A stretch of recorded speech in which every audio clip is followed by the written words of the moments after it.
Amabost zauri, Karmele Jaio. Alokairua.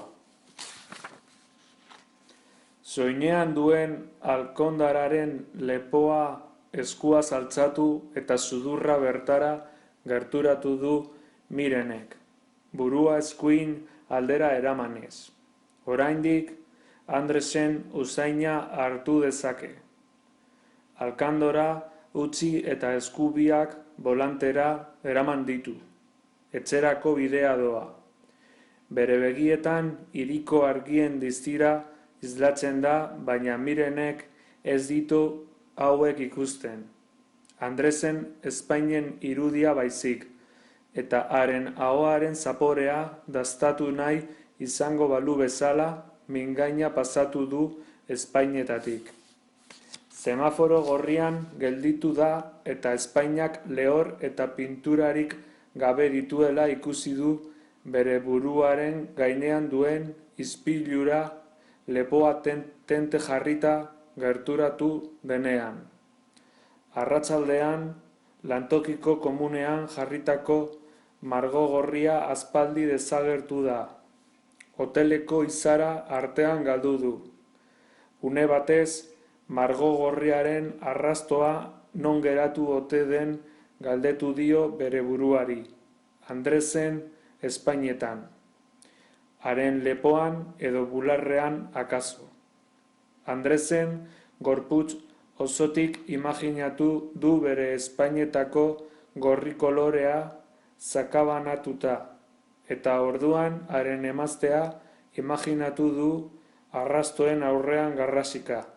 Norena da Espainetakoa? Non ibili zara? Txilioka ikusi du haren emaztea, negarrez, eta Andres atea bortizki itxi ondoren kalera irteten. Etxetik kanpora, eta zirrarara berrizi bat sentitu du. Gabonetan loteria dezimo bat erosten duen bakoitzean sentitzen duenaren antzekoa. Baina ondo daki Mirenek emazteak ez diola ezer igarriko. Andresek dutxa hartu du hoteletik atera aurretik, eta goiko beherako errepasoa egin dio bere buruari etxerako bidea hartu baino lehen. Semaforoaren kolore berdea bere begietan islatu da eta aurrera egin du Mirenek, auzorantz. Ama dagoeneko zain izango duela pentsatu du, aitaren zain egoten zen bezala.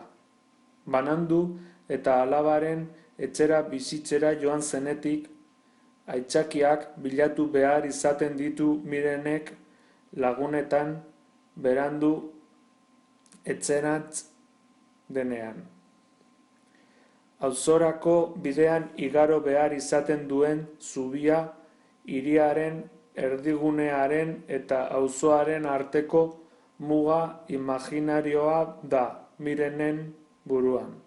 Zubia zeharkatu orduko eskuinera begiratu eta han ikusi du gaur ere neska ilehoria. Farola baten argiaren azpian. Azken hilabetetan gaua heltzerakoan han agertzen da ia egunero.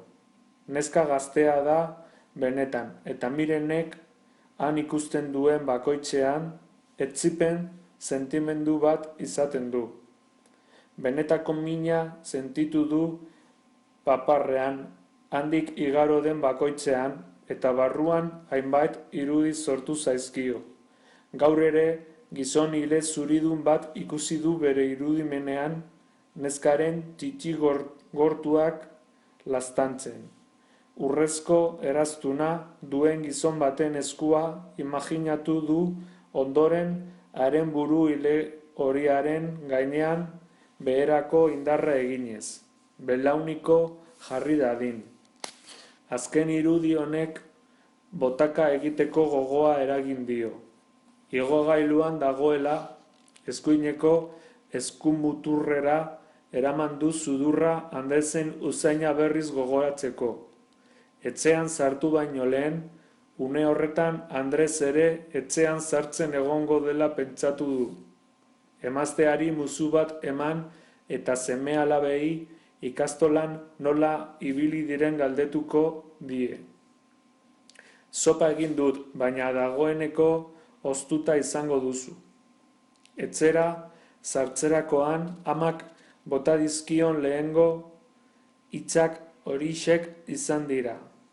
Errealitatea azpitituludun filma balitz berriro ere berandu zatoz. Non demontro sartu zara? Jarri beharko luke amaren irudiaren azpian. Ez daukat gozerik, erantzun du Mirenek, eta amarekin batera ezeri da telebistaren aurrean. Telebistako iragarkiei begira dagoela, Andresek eta emazteak ohera sartzerakoan zertaz hitz egingo duten pentsatu du. Lo egin aurretik zugan pentsatzen dut gauero, esan dio gaur ere Andresek. Beste batzuetan bezala, biak biluzik, hoteleko ohe gainean etzanda zeudenean. Askotan egin du Mirenek Andresen emaztea imaginatzeko saiakera. Ez du sekula ikusi, ez da argazki batean ere, baina bere irudimenean Tony Blairren emaztea da. Horrela imaginatzen du, seme-alabak kolegio ingeles batera bidaltzen dituztela esan ziolako agian. Andresek ez du emazteaz hitz egiten nahi izaten, naiz eta Mirenek askotan galdetu dion etxeko egoeraz. Lo geratu da telebistaren aurrean, amak esnatu du, lotara joateko esan dio. Andresekin edukitako azken zitakik 4 egun pasatu direnean, bulegoko komunararen izpiluaren aurrean dago Miren. Espainak korriz pintatu ditu. Andres ikusi gabe igarotako 4 egunak luze-luzeak egin zaizkio. Hari ere luzeak egin zaizkiola pentsatu du. Gaur eguerdian mugikorrera egin dion deiaren urgentziak hala erakutsi baitzio. Hoteleko gelara sartu arte ez dute hitz egin, eta gelako atea hitzerakoan Andresek Miren esan du, besterik ez. Eta eskuak haren alkondararen botoietara eraman ditu. Alkandora ireki dio. Mirenek burutik heltzen dion bitartean.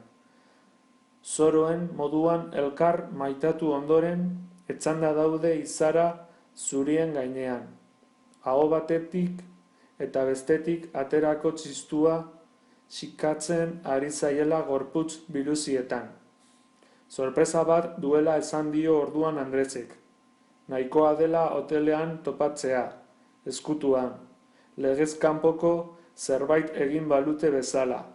Mirenek orduan salto egin du eta etzerita geratu da ohe gainean, biluzik oraindik ere.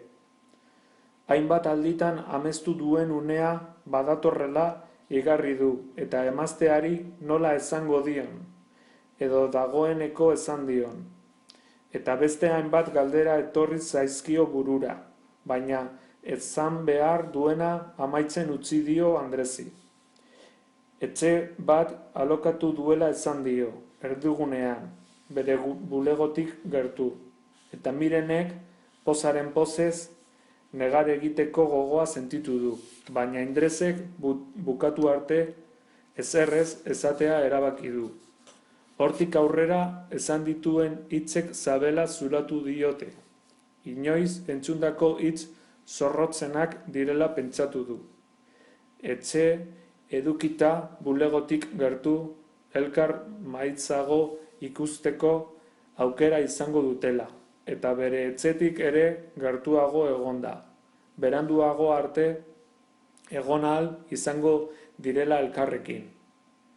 Zezenei plaza erdian azken espatadaka sartzen zaien bezala, zerbait gehiago erantzi du Andresek, hotela baino merkeago aterako zaiola gainera, eta lasai egoteko, gastuak bere kontu doazela. Dutxan sartu arte eutsi dio negargurari Mirenek, eta dutxatik atera diren tantekikin nahaztu dira gordeta zituen malkoak, etxerako bidea hartu aurretik. Andresek musua eman dio ahoan, eta mingaina bortizki sartu diola sentitu du. Bi eskuak bolantean, etxerako bidea hartu du. Dutxan bota gabe geratu zaizkio malkoak aurpegitik behera doazkiola. Hiria eta auzoa banatzen dituen zubira heldu eta eskuin aldera begiratu du, baina gaur ez du farolaren aurpegian neska ilehoria ikusi. Lanpetuta ibiliko dela pentsatu du.